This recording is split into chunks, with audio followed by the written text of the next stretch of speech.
тъжна и романтична история на един бухъл, влюбен в една Бухълът медуза. се бил влюбил в тази медуза. Тя имала прекрасни, преливащи се цветове. И той наистина се влюбил.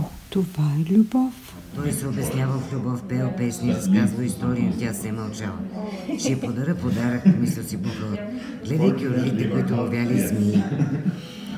И той занесъл И той занесъл една змия и тъй като това съвпаднало с размножителния период на медузата, тя родила една... била нова медуза от нейния и цвета на змията, която, когато срещнала един рибок, рибокът знал езикът на медузите и станал приятел с тях. Те отплували надалече и бухълът останал сам. Затова излизал нощем и пел тъжни песни.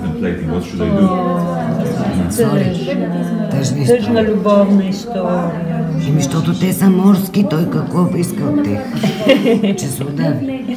Да, ма виж какво хубаво сърце има. Той има добро сърце. Нищо, че е хванал змията.